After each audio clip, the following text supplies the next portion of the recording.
Hey, what's happening? Tom Deacon here, back again for another episode of Nitro NIghts, the show that gives you all of your esports racing needs. We, every single week, bring you 3 episodes, one on a Monday, one on a Wednesday, and one on a Friday. We talk about tournaments, all the latest hot topics in the community and the scene, plus we welcome a brand new guest every single episode. So why would you want to miss it? Make sure you subscribe or follow us on Twitter to stay up to date with everything. Now, I'm going to give you an overview of today's show, but first of all, let me show off this bad boy. This is some actual Nitro NIghts merch, so I'm feeling very cool. Plus, you get this little extra added bit. Ba-ba! Anyway, we'll crack on. Overview of today's show. This is what's going to happen. I'll give you the newsflash. We'll welcome Danny Engels, who is our guest today, a self-declared Germany's best gamer. He'll be giving us a blast from the past. Plus, we'll give him some quick-fire questions, and we'll have a huge slice of the F1 2020 game. So let's kickstart with the news flash. And as I just mentioned, F1 2020 release has been announced.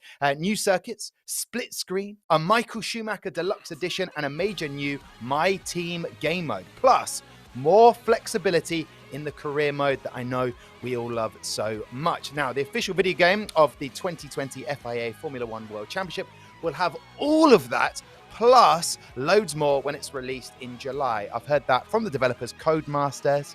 Personally, when I say personally, I definitely read extensively online, but it's happening. Cannot wait for it. And it could be the first game ever to come out before the actual F1 season has started. That is unheard of.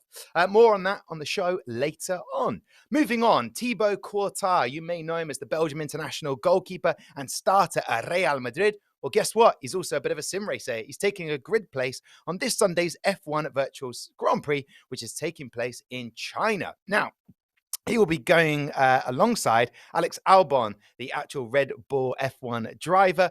They're teaming up, and this is in relation to the fact that previously for Red Bull, you had Sir Chris Hoy, the cyclist. He took part in Bahrain, and then Ben Stokes, the England sensational cricketer, he took part in the Vietnam Virtual Grand Prix. Now, neither of them did well, but after watching a lot of Thibaut in other online races, I know he will fare much better. So best of luck to him. Finally, in the news flash, let's talk about Formula E. They are launching a virtual racing season, joining the likes of NASCAR, F1, and IndyCar. Now, this is after the announcement their suspension is extending through June in real-life races. They're launching this 9-week sim racing competition, and it's going to be run in R Factor 2 starting on the 18th of April. Now, instead of mimicking normal races, it's going to be a race royale style, where the last place driver will be eliminated after each completed lap until just 10 competitors are left. Apparently, drivers will be saying, "Where are we dropping?" It's a PUBG, Fortnite, Modern Warfare, COD joke. No more of those on the show. Now, Formula E tried to get ahead of the sim racing curve a few years ago when it held a $1 million competition back in 2017. This is a welcome return, and it also ends today's news flash. All right, then, on Nitro NIghts, our guest today is the one and only Mr. Danny Engels, a former sim racing veteran, and now he's the G2 head of esports operator, part of Red Bull. The list goes on. Danny, welcome to the show. Thanks for having me, Tom. It's a pleasure to have you here. I've got to just ask, as I do for every guest, I love the setup in your salmony pink room. Where are you right now? I mean, in times like these with Corona, this is my home office, so to say. Having all my old jerseys in the background, the badges that I get when going to events. So this is a proper, not only man cave, of course, because I also have the play seat right next to me, but my home office. Okay, and I see the fridges in the background, some nice jerseys, Of some course. tops are in the background. Well, welcome to my lounge. This is where Nitro NIghts happens at the moment. So listen, how are you finding it at the moment as, you know, running the operations at the esports man for G2? What's it like at the moment? Just give us a flavor of what's been going on. Yeah, it's a busy life. I think esports overall is a busy life anyways. I'm actually honored to be in this position because obviously I have my history in sim racing, which we will surely talk about. But working alongside one of the best esports athletes that there are with our League of Legends team or even Counter-Strike team, Rainbow Six, Rocket League, is not only busy, but such an honor to be around these big athletes. And then the whole business side of esports just makes so much fun. Yeah. And listen, I was going to say it earlier, but if you play your cards right, Danny, listen, this is some Nitro Nights merch. So, we could trade off.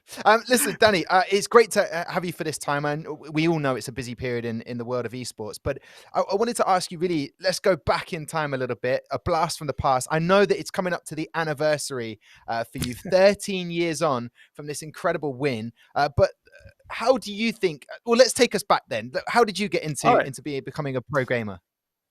Um, I think the best way to explain this is by saying I was a diehard gamer all around. Like I started playing with Super Nintendo, PlayStation, you name it. I had everything at home. Just a gamer after all. That's also why I was always interested in just games and not really too much about the motorsport side of things. Like I was, of course, following Formula One because it was the time when I grew up with Michael Schumacher, of course. So you're naturally into motorsports as well, of course, but never really had the interest of going into real life racing. So I was always gamer. Found Counter-Strike at some point with my hockey friends. Through Counter-Strike, I found out about esports, that there are tournaments.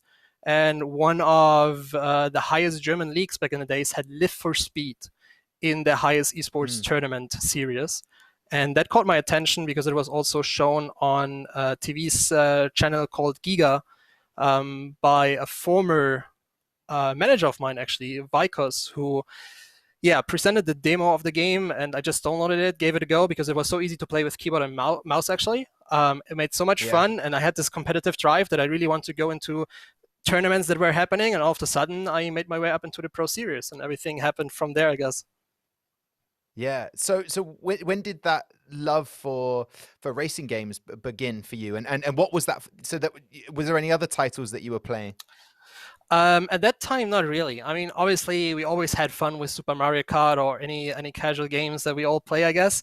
But really hardcore sim racing, it was Live for Speed that really caught my eye. And it was also only because I saw it on this TV channel. I would probably have never found it myself differently. And it was free to play. It was so easy to pick up. It made fun straight off the bat. And it just caught my competitive drive in the end. Okay, your competitive drive. So okay, so then at this point, I'm leading towards as all gamers love to know is how did you then take it professionally? How did you start winning a car? How did you start these tournaments? Yeah, as I said, like this ESL Pro Series was the first big thing on my ladder, so to say. So I qualified for that one, and at the same time, we had the so-called Inter-Racing Tour happening in Germany, which was a year-long competition where you actually was only able to qualify on offline events. And I literally traveled to, I think, 12 or 13 events all across Germany to set my best qualifying time, and then was lucky enough to qualify.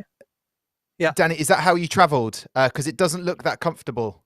Is that the way you traveled? At least you had your Deutschland flag with you, your German flag. Yeah, of course. I mean, don't you do it like that?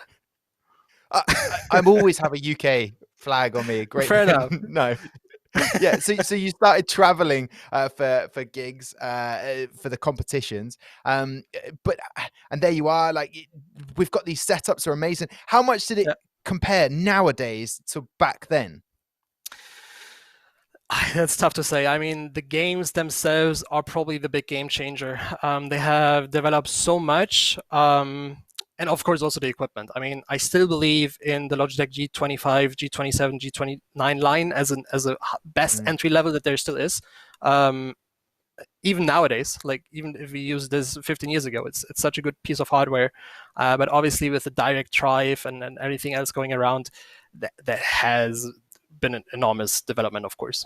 So it's not really comparable, but it was after all the principle of racing against each other, and that's what I did back in the days for 5 years. And you see me there in the SK Gaming outfit. So I did it for 5 years for a famous club called SK Gaming. Yeah, the happiness on your face in the middle and on the back screen as well. It's like the double happiness of Danny Engels, which I love. You know, that kind of I've achieved something. That was the Intel Racing Tour, was it? That was actually Germany's Best Gamer. It was hosted together with the Intel Extreme Masters, which is still a huge tournament in esports, actually.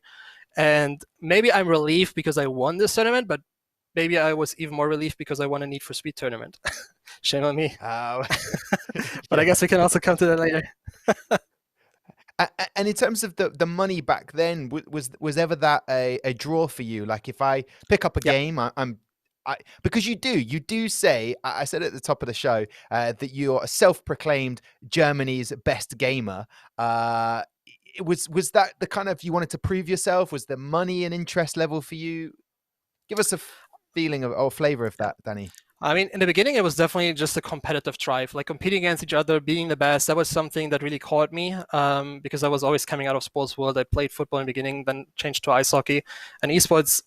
That's the nature of esports, I guess, that you are just competing against each other worldwide and try to be the best in the end. So that was the beginning.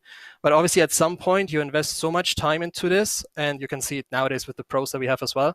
You invest so much that there must be some return of investment, right? And it surely played a huge role to win prize money, and prize money was relatively great back then. Like especially, you see the BMW there. That's the car that I won. That was a huge game changer in my career, not only PR wise, but also towards my family. Because I mean, think back 13 years ago, esports wasn't that established, right? People just thought you were wasting your time on the PC, which is completely different nowadays. People understand what esports is actually about.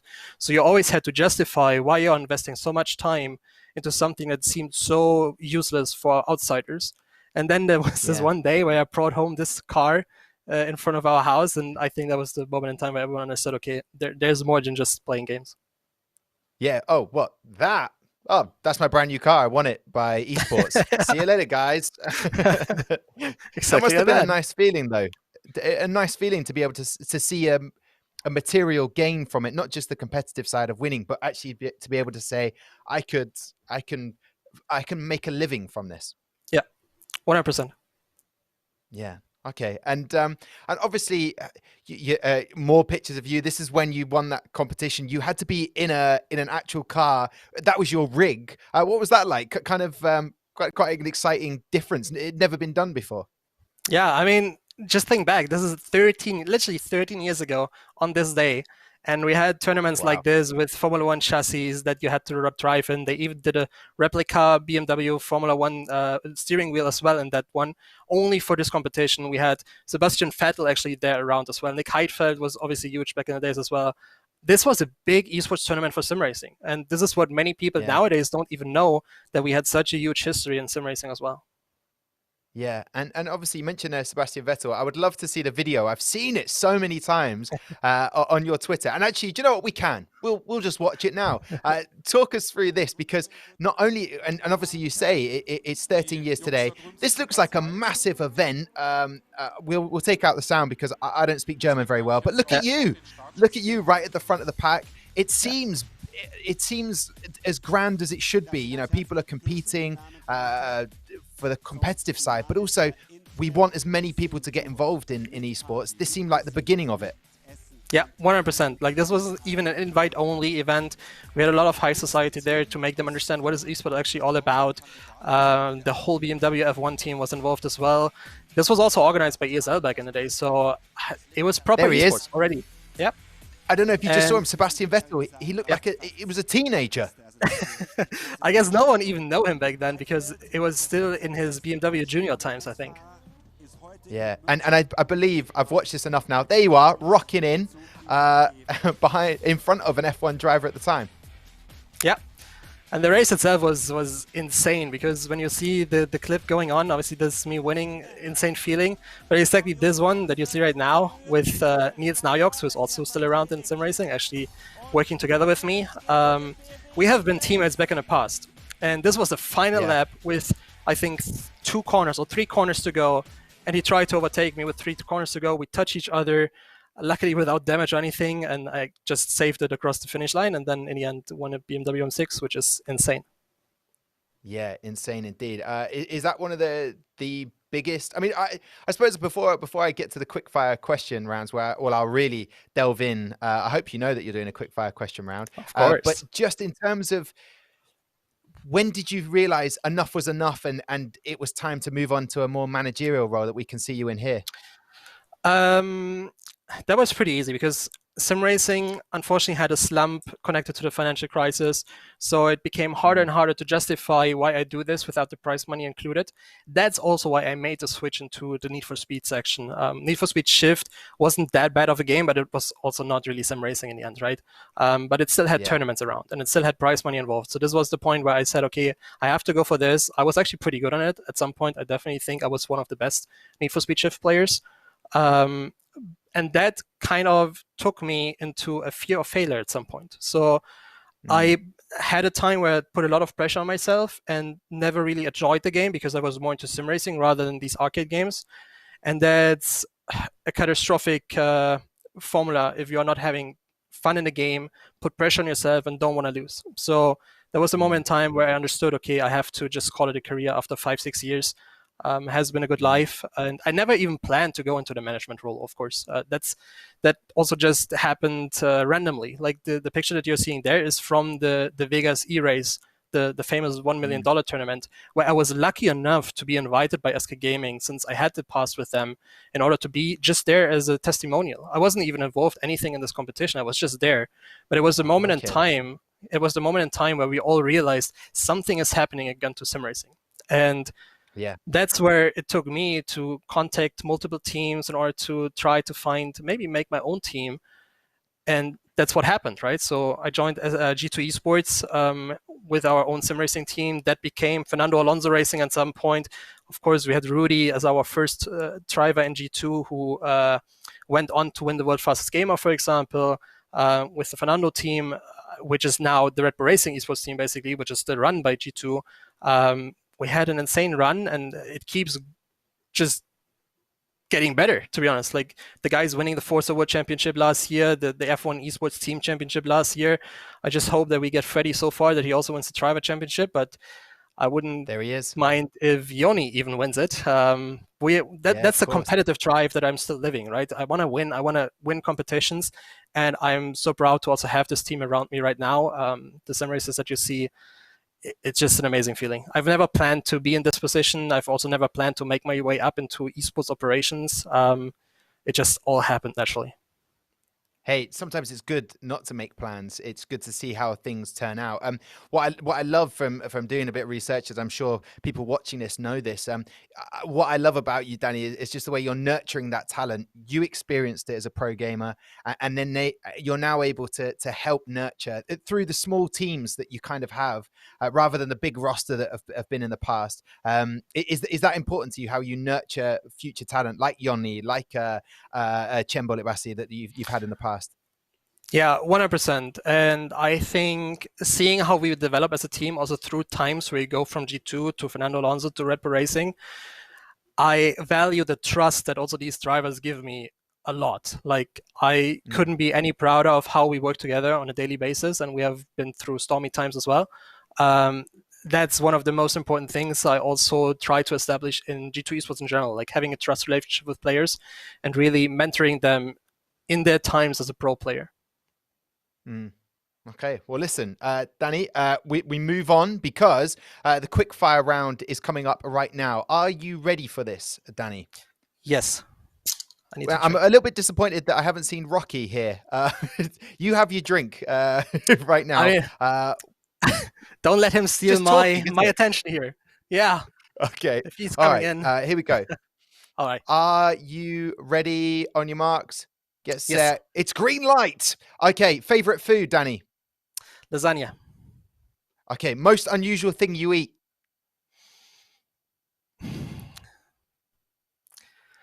Some weird candies. Okay. Greatest moment as an esports pro? Winning Germany's best gamer. Who would you put on the front cover of F1 2020? Freddy. Okay. Even though he doesn't want to be in the game, visually. Favorite circuit to race on? Nordschleife. Okay. Biggest achievement as a manager? The most recent roster move that we did with the Rainbow Six team. Okay, nice. Most annoying habit you find in other people? Talking too much. Oh, sorry about that. Will Freddie Rasmussen win F1 Esports 2020 Pro Series? Yes. Okay. Hockenheim, Ring, or Silverstone? Hockenheim. Who is your driving idol? I think I know the answer for this. Lewis Hamilton. Sorry, I don't You know are what happened to me there. surprised. Most exciting sim racer on the scene right now. Sebastian Job. Oh, have you rage quit from an important event? No. And finally, favorite video game. Counter-Strike. Oh, good choice. This is not in the quickfire round question. Favorite map? Is it Train, Dust? What are you saying? I go traditionally Dust 2, of course. Okay, all right, lovely stuff. Well, there you go. Quickfire round done. Danny, was that okay for you? Any odd curveballs you didn't like in that? I mean, the unusual food one was a bit unusual, but I consider the Harry Potter beans to be unusual enough. Okay, well, there you go. Listen, thank you very much for that. Getting an insight into you, Danny. But now I want to talk about the F1 2020 game. It's going to be released in July. First of all, we've talked about earlier in the show what expectations we're expecting in it, a new manager mode, a new everything, a team mode. What are your expectations of this game? It's gonna stay a great game. I really like how Codemaster embraces the whole career side and makes the game interesting to play also as a single player. And you can see this is quite successful on Twitch as well, right? You have a lot of even the pro gamers. Chem is a perfect example. Now Mars is streaming a lot as well, going through this career mode, and it really shows that also they have to fight a little bit when playing the single player, which is really cool. Like this is definitely helping quite a lot. I obviously have high expectations that they also understand how much value is behind the esports side, and therefore also shape their game more towards the esports competition. Because obviously we have seen some bugs here and there, some issues that we have run through in F1 esports. If they smoothen this out, this is going to be a pretty solid and decent esports game, to be honest. Yeah. Oh, by the way, while I think about it, a bone to pick with you. On that pro draft day, you gave me a card which said you were going to sign me. You wrote that. This is what Danny did. Live show to the world. He wrote down, Tom, we will take you. And I had to pretend I hadn't read that. I almost froze. Are they really signing me? So yeah, thank you for that. So yeah, that would be my personal bug fix in a presenting world. No more writing there you on go. so okay, so a few things to work on. What do you make of the introduction of if there's a Michael Schumacher special edition, you get to drive in the four most iconic cars in his career. There's fun elements, but in terms of the gaming aspect, split screen, could that possibly be helpful for your team when they're driving and bettering their drives? To be honest, and frankly speaking, I don't think so. These are all gimmicks that makes it easier for new players coming in, though, or also for our guys. Obviously, with the Michael Schumacher edition, that's amazing. Like this is content that we all will enjoy and will love, and that's part of what I said in the beginning, right? You must have fun to play the game in order to really play it on the highest level. And the more fun elements you have, the better it will be. When it actually comes to the performance side of things, though, our belief is that you have to practice on the actual setup that you also have in your tournament setup, which is more often than not obviously the Gfinity Arena. And that's also how we basically ran boot camps with the guys, that we had the one-on-one setup, literally the same thing they also used in London. And that's also what they will try to replicate their practice on inside of the game as well. They will try to run the long runs as well as they run it in the actual competition. Okay, so I guess really when this 2020 game drops, you've got the side of the pro gamers that do they have to relearn much? Because there's a fun element, there's the career mode, you can become a new team on the grid and make your sponsorship changes, talk about which engine you're going to put in, etc. But for the actual pro gamers, how much time will they have to put into it to learn about the handling, the AI? I mean, it really comes down to the game and how much it actually changes physics-wise. They would still have to invest quite a lot of time, because every single game will have its quirks that you just want to find in order to understand the game better, and also to get the last tenth out of the game. So that's where they will surely invest a lot of time. Other than that, sim racing is pretty unique in a way how you practice, because unlike in other games where you just have the natural skill of being good off the bat. Like if a Counter-Strike player, if you put him in front of PC and put him on a different map, he will be good. Period. Yeah. In sim racing, you always have to relearn your track. Like even if Freddie drove Silverstone, or like we had Australia last week, right, or 2 weeks ago, if he would have to drive it today, he was slower than 2 weeks ago. He must relearn the habits that he generated before the race. So they always have to invest so much time for each single race that there is. It's just a unique thing in sim racing, and that's also why the workload in sim racing is actually quite high on the pro level. Yeah. That's a very good point, and I look forward to watching Freddie on Sunday for the Pro Exhibition race. I'm sure we'll be highlighting that on Monday's episode. How competitive is this F1 2020 game? And I know it's not out yet, compared to the market of R Factor 2 or iRacing. How would you compare this F1? Let's say the 2019 game and 2020. Where would you compare them alongside R Factor 2 and iRacing? And you now mean it from the pro point of view, right? Yeah, from the actual from the sim racing element. I still believe that the competitive side in iRacing is stronger, but that's also why we see most of the some iRacers also having their foot in F1 esports, right? So Freddie, for example, he has never done F1 before he joined us and then made F1 esports his career. That's also how I built the team basically in the end, because I truly believe that the best talent is simply in iRacing due to the nature of how the system works and how the whole service works with the competitive side of things. And that translates also into other games. So I think iRacing would be number one from competition side, but then I definitely think F1 esports is also up there, like maybe second place. I'm unsure about Gran Turismo. I think Gran Turismo also has probably a high competition, but I would definitely focus on iRacing and F1.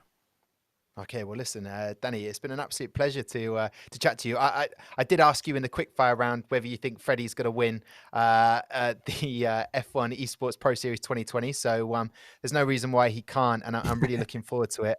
Obviously, you're going to be taking a bit more of a backseat. Niels is going to be looking after the whole team. Is that obviously with everything in G2? You've got a lot going on. Congratulations on that.